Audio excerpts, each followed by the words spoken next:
శ్రీ గురుభ్యో నమ.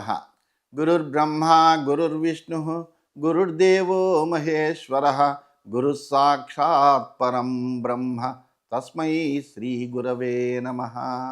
అస్మద్గురుచరణ పాదారవిందాభ్యాం నమ. నిన్నటి మన మహాభారత ప్రస్థానంలో మనము ఆ శాల్వునితోటి శ్రీకృష్ణుడికి జరిగినటువంటి యుద్ధాన్ని గురించి, ఆ యుద్ధ విశేషాల గురించి ధర్మరాజు అడిగితే ఆ ధర్మరాజుకి వివరంగా శ్రీకృష్ణుడు చెబుతున్నాడు. ఆ సందర్భంలో మనము ఉన్నాము. ఆ శ్రీకృష్ణుడితోటి ఆ శాల్వుడికి ఘోరమైనటువంటి యుద్ధం జరిగింది. అతన్ని సంహరిస్తే కానీ మళ్ళీ తిరిగి రాను అని, ఆ ద్వారకకు రాను అని చెప్పి వాళ్ళందరికీ ఆయన శ్రీకృష్ణుడు యుద్ధానికి వచ్చాడు. వస్తే ఈ లోపల ఆ యుద్ధం జరుగుతున్నటువంటి క్రమంలో అనేక మంది సంహరింపబడుతున్నారు. అటువంటి క్రమంలో మధ్యలో ద్వారక నుంచి వచ్చినటువంటి ఒక దూత ఇలాగా నీ తండ్రి అయినటువంటి వసుదేవుణ్ణి ఆ శాల్వుడు వచ్చి సంహరించాడు అనేటువంటి విషయాన్ని ఉగ్రసేనుడు నీకు చెప్పమన్నాడయ్యా అని ఒక వార్తను తీసుకొస్తే, ఆ వార్త విన్నటువంటి వాడే ఇదేమిటి బలరాముడు, సాత్యకి, కృతవర్మ, అట్లాగే ప్రద్యుమ్నుడు, సాంబుడు వీళ్ళందరూ కూడా ఉండగా వసుదేవుడికి అంతటి ఘోరమైనటువంటి ఆపద ఎట్లా వస్తుంది? వసుదేవుడు మరణించాడు అంటే కనుక వాళ్ళు కూడా మరణించి ఉండాలి, లేకపోతే కనుక వాళ్ళు బ్రతికుండగా వసుదేవుడిని ఎవరు ఏమీ చేయలేరు అని నిశ్చయించుకుని చాలా విహ్వలతకు లోనేటువంటి వాడై, బాధతో ఉన్నటువంటి వాడై, కర్తవ్యాలు తెలవనటువంటి వాడైన శ్రీకృష్ణుడు ఏమి చేయాలో తెలవక సందిగ్ధావస్థలో ఉంటూ అతడితోటి యుద్ధం చేయడానికే ఉపక్రమిస్తే ఈ లోపల ఆ విమానం నుంచి వసుదేవుడి యొక్క ఆ వసుదేవుడు ఆ విమానం నుంచి కిందకి పడిపోతూ ఉండడం అనేటువంటి చూశాడు. చూసిన వెంటనే ఆయన మోహావిష్టుడైపోయాడు. ఎలా పడిపోయాడు అంటే, విశీర్ణ మలినోష్ణీష ప్రకీర్ణ అంబరమూర్ధజ ప్రపతన్ దృశ్యతే హస్మ క్షీణ పుణ్యవగ్రహ.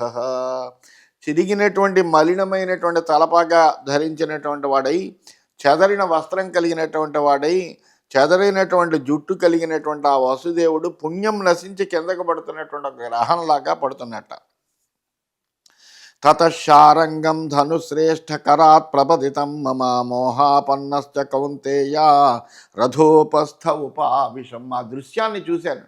చూసిన వెంటనే నేను మోహానికి లోనయ్యానయ్యా. లోనయ్యి వెంటనే ఈ శ్రేష్టమైనటువంటి శారంగం అనేటువంటి ధనుస్సు నా చేతిలోంచి కింద పడిపోయింది. అలాగే నేను మోహ కలిగినటువంటి వాడిని రథంలోనే అలా కూర్చుండిపోయానయ్యా. తతో హాహాకృతం సర్వం సైన్యం మే గత చేతనం మాం దృష్ట్వా రథనీడస్థం గత ఆసుమివ భారత. ఆ తర్వాత ప్రాణం పోయిన వాళ్ళ రథంలో అలా నిశ్చేతనంగా పడి ఉన్నటువంటి నన్ను చూసి సైన్యమంతా కూడా ఆహాకారాలు చేశాయి. ప్రసార్య బాహూపతత ప్రసార్య చరణాపి రూపం పితుర్మే వ్యభభౌ శకునే పతతో యథా. రెండు కాళ్ళు రెండు చేతులు చాచి కింద పడుతూ ఉన్నటువంటి నా తండ్రి రూపము చనిపోయి నేల మీద పడుతూ ఉండడం అనేటువంటిది చూసి పక్షి రూపంలో పడిపోతుంది. అది చూసేటప్పటికి నాకు బాధ కలిగింది. తంపతంతం మహాబాహో శూలపట్టి సపాణయ అభిఘ్నంతో భృశం వీరా మమ చేతో హ్యకంపయన్. అలా పడుతున్నటువంటి అతన్ని చూసి, అంతేకాకుండా అలా పడిపోతున్నటువంటి అతన్ని ఆకాశంలోనే శూలపట్టిసాలు ధరించినటువంటి శత్రువులు కొడుతున్నారు. క్రూరమైనటువంటి ఆ కృత్యాన్ని చూసేటప్పటికి నా మనస్సు చలించిపోయింది. తతో ముహూర్తాత్ ప్రతిలభ్య సౌజ్ఞం అహం తదా వీర మహావిమర్దే నత్ర సౌభన్న రిపుం రిపుం చ శాల్మం పశ్యామి వృద్ధం పితరం నచాపి. ఆ తర్వాత ఒక ముహూర్త సమయానికి మళ్ళీ నేను తెలివి తెచ్చుకున్నాను.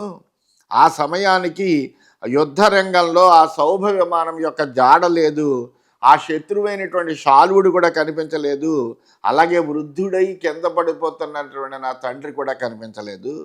అప్పుడు నాకు జ్ఞానోదయం కలిగింది. తతో మమాశీన్ మనసి మాయేయమితి నిశ్చితం ప్రబుద్ధోస్మి తతో భూయ శతశో అవాకిరం శరాన్. అప్పుడు నా మనసులో అనిపించింది ఇదంతా ఒక మాయ, వాడు మాయ కమ్మేటట్టుగా చేసాడు అనేటువంటి ఒక నిశ్చయం కలిగింది నాకు. వెంటనే తర్వాత మళ్ళీ లేచి వందల కొద్ది బాణాలని కురిపిస్తూ యుద్ధం చేశాను. ఇది శ్రీమన్మహాభారతే వనపర్వణి అర్జునాభిగమన పర్వణి సౌభవధోపాఖ్యానే ఏకవింశోధ్యాయ.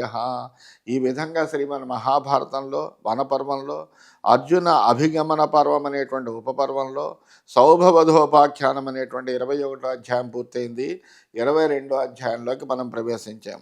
వాసుదేవుడు యుధిష్ఠిరుడితో చెబుతున్నాడు, తతోహం భరతశ్రేష్ఠ ప్రగృహ్య రుచిరం ధను శరీరపాతయం సౌభాస్యరాంసి విభుదద్విషాం. ఓ భరతశ్రేష్ఠ, తర్వాత నేను నా శ్రేష్టమైనటువంటి ధనుసును మళ్ళీ తీసుకున్నాను, బాణాలతో రాక్షసుల యొక్క తలలను శోభ నుండి పడగొట్టాను. శరాంశ్చ ఆసీ విషాకారాన్ ఊర్ధ్వగాన్ స్థిగ్మ తేజస ప్రైషయం శాల్వరాజాయ శారంగముక్తాన్ సువాసస.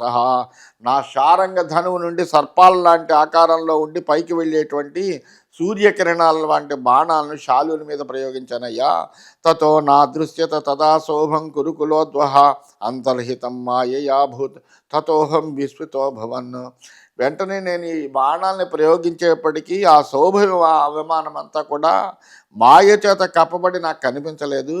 నేను ఆశ్చర్యపోయాను, ఏమిటి మాయ అంతా అని. అథ దానవ సంఘాస్తే వికృతానన మూర్ధజాహోదక్రోసన్ మహారాజా విష్టితే మయి భారత.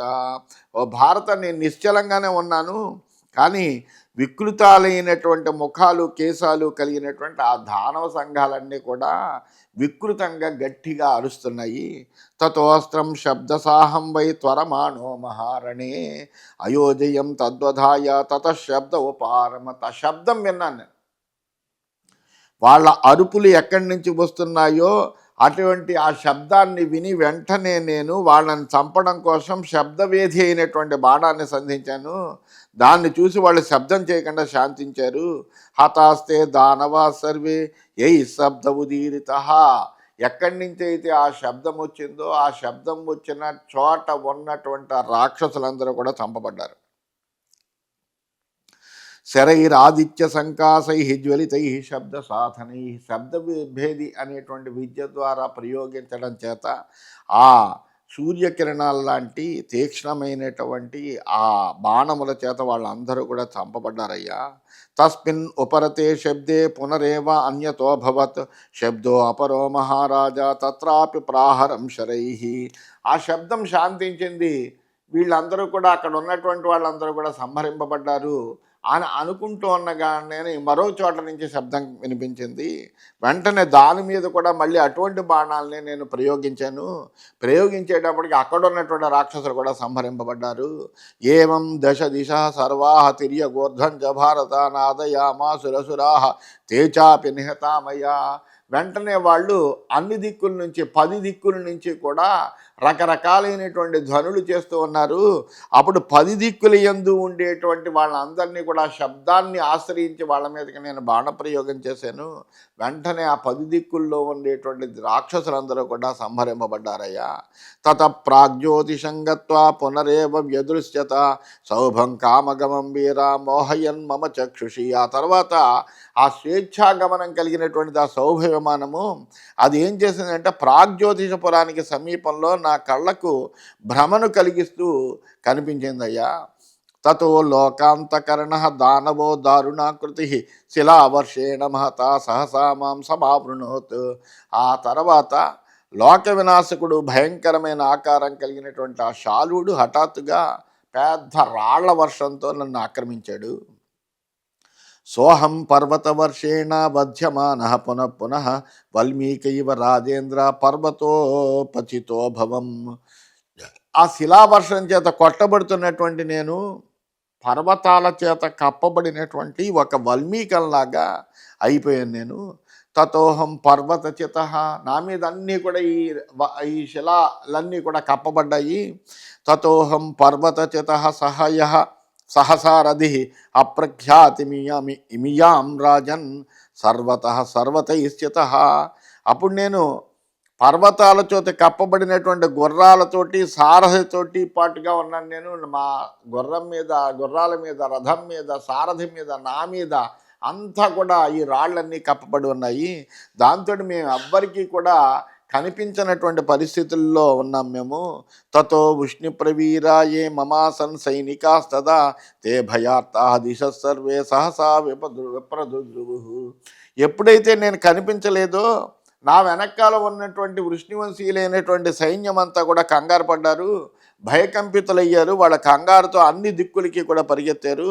తతో ఆహాకృతమభూత్ సర్వం కిల విషాంబతే జౌశ్చ భూమిశ్చ ఖం చైవ అదృశ్యమానే తథామయి. వాళ్ళంతా చూశారు, భూమి మీద కనిపించలేదు, ఆకాశంలో కనిపించలేదు, స్వర్గంలో కూడా నేను కనిపించకపోవడంతో అనేకములైనటువంటి ఆహాకారాలు చెలరేగి నేను ఏమయ్యానా అనేటువంటి భయంతో అందరూ కూడా ఉన్నారు. తతో విషణ్ణ మనసః మమ రాజన్ సుహృజ్జనా రురుదుశ్చక్రుశుశ్చైవ దుఃఖ శోక సమన్వితా. అప్పుడు నా స్నేహితులందరూ, నా అనుచరులందరూ, నాతో వచ్చిన సైనికులందరూ కూడా ఖిన్న మనస్కులై దుఃఖంతో శోకంతో రోధించారయ్యా. వాళ్ళందరూ ఆక్రోశించారు. ద్విషతాంచ ప్రహర్షోభూత ఆర్తశ్చ అద్విషతామపి ఏవం విజితవాన్ వీర పశ్చాత్ అశ్రోషమచ్యుత. అప్పుడు నేను కనిపించలేదు, దాంతో నా యొక్క అనుచరులందరూ కూడా చాలా బాధపడుతున్నారు, దుఃఖపడుతున్నారు. అది చూసి శత్రువులకు ఆనందం కలిగిందయ్యా, మిత్రులందరికీ కూడా దుఃఖం కలిగింది. ఓ యుధిష్ఠిరా, ఈ విధంగా శాల్వుడు నా మీద విజయాన్ని పొందాడు ఆ క్షణంలో. ఈ విషయం నేను స్పృహ వచ్చిన తర్వాత నా సారథి ద్వారా విన్నాను నేను.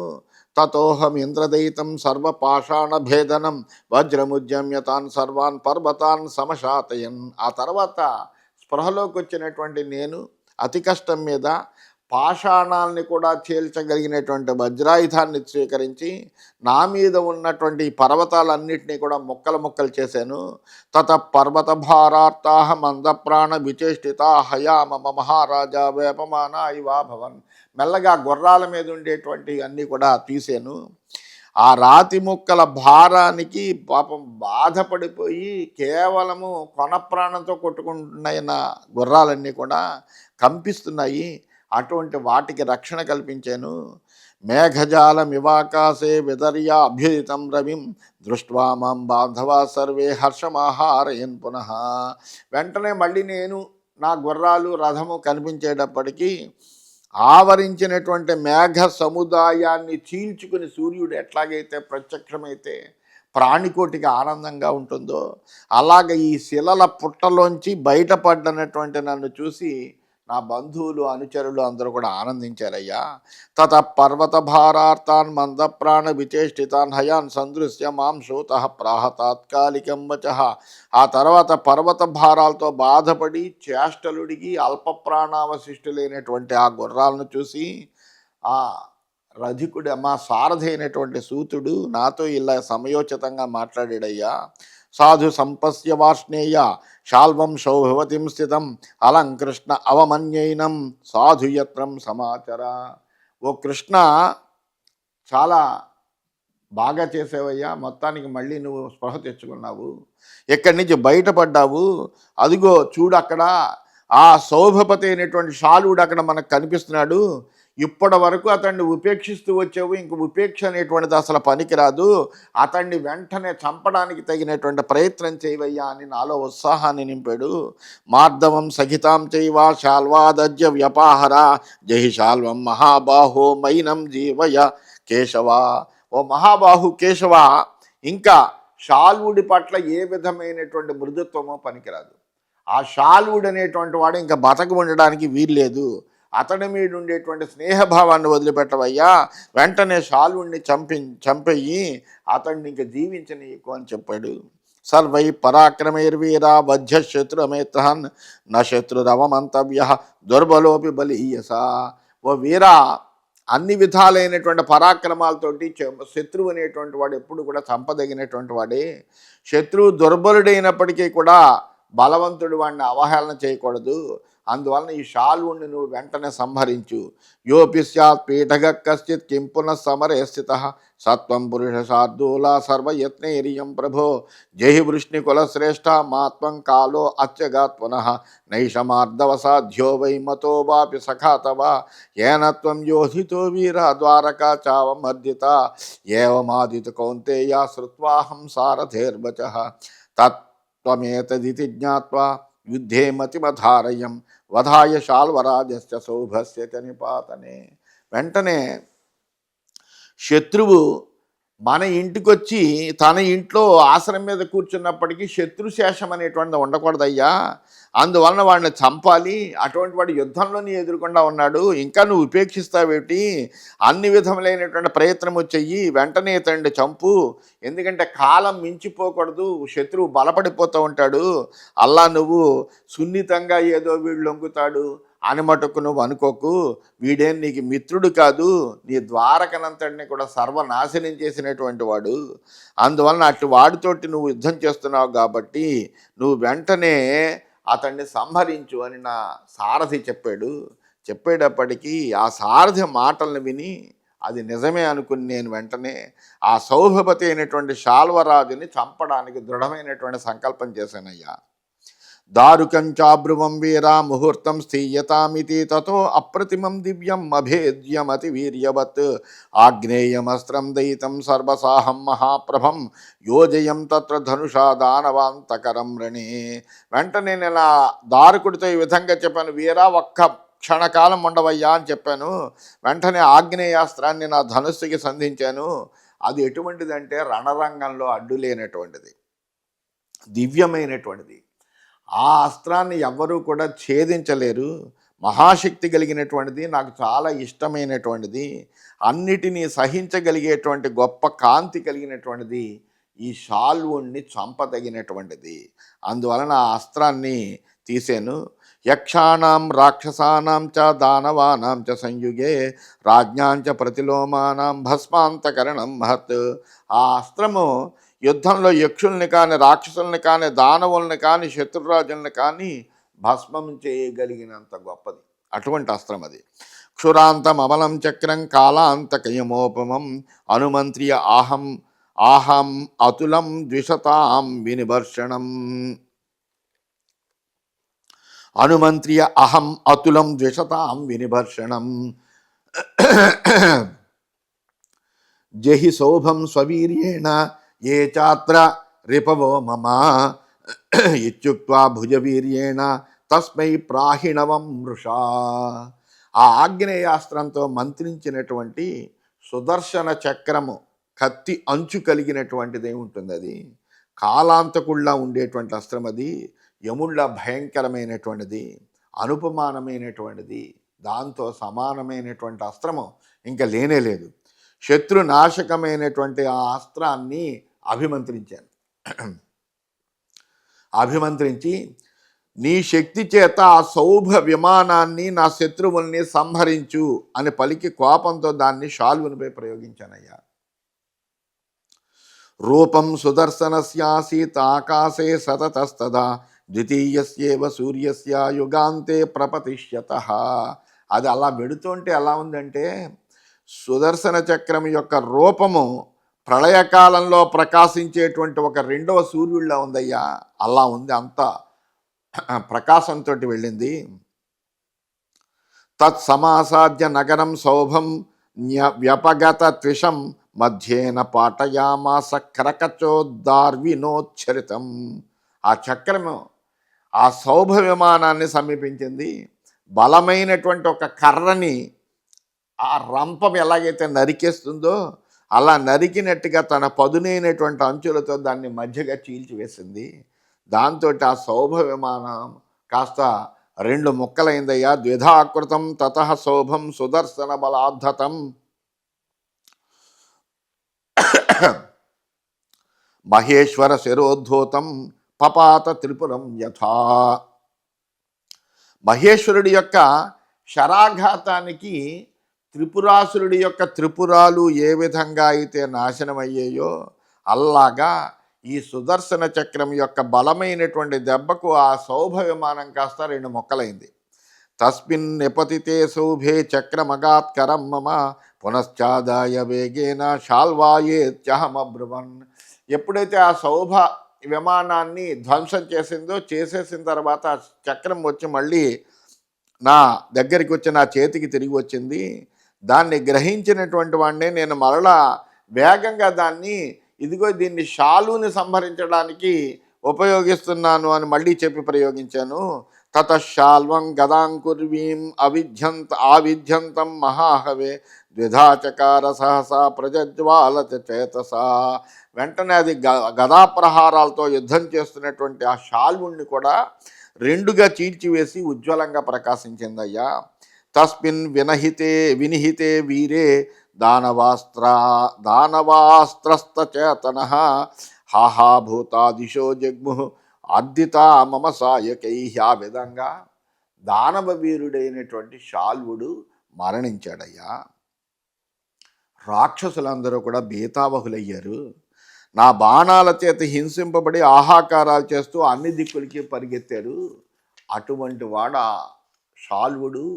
అతడు గొప్ప ఘోరమైనటువంటి తపస్సు చేసి ఈ సౌభం అనేటువంటి ఒక విమానాన్ని పొందాడు. దుర్భేద్యమైనటువంటిది అది. అది పెద్ద నగరంలా ఉంటుంది. దాంట్లో అన్ని రకములైనటువంటి అవన్నీ కూడా ఏర్పాటు చేసుకున్నటువంటి వాడై ఈ జగత్తంతా కూడా సంచరిస్తూ అందరినీ కూడా భయభ్రాంతుల్ని చేస్తున్నాడు. అటువంటి ఆ ఘోరమైనటువంటి రాక్షసుడైనటువంటి శాల్వుడు సంహరింపబడ్డాడయ్యా. తతోహం సమవస్థాప్య రథం సౌభ సమీపత శంఖం బ్రహ్మాస్య హర్షేణ సుహృదస్పర్యహర్షయన్. ఆ తర్వాత నేను నా రథాన్ని ఆ సౌభ సమీపంలో నిలిపి ఆనందంతో శంఖాన్ని పూరించి నా మిత్రులందరికీ కూడా ఆనందాన్ని కలిగించానయ్యా. తన్మేరు శిఖరాకారం విధ్వస్తాట్టాల గోపురం దహ్యమానమభిప్రేక్ష శ్రియస్తా సంప్రదుద్రువు. మేరు పర్వత శిఖరాకారంలో ఉన్నటువంటి ఆ సౌభ విమానంలోని అంతస్తులు గోపురాలు అన్నీ తగలబడుతుంటే అందులో ఉండేటువంటి స్త్రీలందరూ కూడా అటు ఇటు పరుగులెత్తారయ్యా. ఏవం నిహత్య సమరే సౌభం శాల్వం నిపాచ ఆనర్తాన్ పునరాగమ్య సుహృదాం ప్రీతి మావహం. ఈ విధంగా ఆ సౌభ విమానాన్ని నాశనం చేసి శాల్వుణ్ణి చంపి ఆ ఆనర్త దేశానికి తిరిగి వచ్చి స్నేహితులందరికీ కూడా ఆనందాన్ని కలిగించానయ్యా. ద్వారకలో అందరూ కూడా ఆనందించారు. తదేతత్ కారణం రాజన్ యదహం నాగసాహ్వయం నాగమం పరవీరఘ్న నహి జీవే సుయోధన మయ్యాగతే అథవా వీరజ్యోతం నభవితా తథా అద్యాహం కింకరిష్యామి భిన్న సేతురివోదకం. అందువలన ఎంత ఇక్కడి నుంచి రాజసూయాగమైన తర్వాతనే వెళ్ళిన దగ్గర నుంచి ఇప్పటి వరకు ఇంత గ్రంథం నడిచిందయ్యా. ఆ శాల్వుడితోటి ఘోరమైనటువంటి యుద్ధం జరిగింది. ఆ విధంగా అతన్ని చంపడం ద్వారా నేను ఎక్కడో దూరంగా ఉన్నటువంటి నాకు ఈ హస్తినాపురంలో జరిగేటువంటి విషయాలు కూడా తెలవలేదు. అందువలన వెంటనే నీకు ఇటువంటి బాధ కలిగినప్పటికీ హస్తినాపురానికి నేను రాలేకపోవడానికి కారణం ఇదయ్యా. నేనే కనుక వచ్చి ఉంటే ఈ జోదం అనేటువంటిది జరిగి ఉండేది కాదు, లేదా దుర్యోధనుడు జీవించి ఉండేవాడు కాదు. ఈ రెండిట్లో ఏదో ఒకటి తప్పనిసరిగా జరిగి ఉండేది. ఆనకట్ట తెగిన తర్వాత ఇంక నీటిని ఆపశక్యం కాదు. అలాగా జరగవలసిందంతా జరిగిపోయిన తర్వాత ఇప్పుడు నేను ఇంకేం చేయగలనయ్యా అని శ్రీకృష్ణుడు ధర్మరాజుతోటి వనవాసంలో ఉన్నటువంటి పాండవులను చూడడానికి వచ్చి ఆ ధర్మరాజుతోటి ఈ విధంగా చెప్పాడు. ఈ వృత్తాంతం అంతా కూడా వైశంపాయనుడు జనమేజయుడికి చెప్తున్నాడు. జనమేజయ మహారాజా, ఏవముక్త్వా మహాబాహు కౌరవం పురుషోత్తమ ఆమంత్రియ ప్రయయౌ శ్రీమాన్ పాండవాన్ మధుసూదన. వైశంపాయనుడు చెప్తున్నాడు, జనమేజయ మహారాజా, ఆ మహాబాహువు పురుషోత్తముడు మధుసూదనుడైనటువంటి శ్రీకృష్ణుడు ఈ విధంగా చెప్పి పాండవుల యొక్క అనుమతి తీసుకుని మళ్ళీ ద్వారకకు బయలుదేరాడయ్యా. అభివాద్య మహాబాహు ధర్మరాజం యుధిష్ఠిరం రాజ్ఞా మూర్ధన్యుపాఘ్రాత భీమేన చ మహాభుజ. ఆ మహాబాహు అయినటువంటి శ్రీకృష్ణుడు ధర్మరాజుకు నమస్కారం చేశాడు. ఆ యుధిష్ఠిరుడు భీముడు మహాభుజుడైనటువంటి శ్రీకృష్ణుని శిరస్సుని ప్రేమతో ఆఘ్రాణించారు. ఆ అర్జునుడు ఆ మధుసూదనుడి దగ్గరికి వచ్చి పరిష్వక్తశ్చ అర్జునేన యమాభ్యాంచాభినవాదిత సమ్మానితశ్చ ధౌమ్యేన ద్రౌపద్యాచార్చితోస్త్రిభిః. ఆ శ్రీకృష్ణుడు ఆ అర్జునుడు వచ్చి ఆ కృష్ణుడిని కౌగిలించుకున్నాడు. నకుల సహదేవులు ఇద్దరూ కూడా కృష్ణుడికి నమస్కారం చేశారు. ధౌమ్యుడు గౌరవించాడు. ద్రౌపది శ్రీకృష్ణుడిని కన్నీటితో పూజించింది. ఈ విధంగా వాళ్ళందరూ కూడా పాండవులందరూ కూడా ఆ శ్రీకృష్ణుణ్ణి యథావిధిగా అర్చించారు. అర్చించిన తర్వాత ఆ శ్రీకృష్ణుడు సుభద్రాం అభిమన్యుంచ రథమారోప్య కాంచనం ఆరురోహ రథం కృష్ణ పాండవైరభిపూజిత.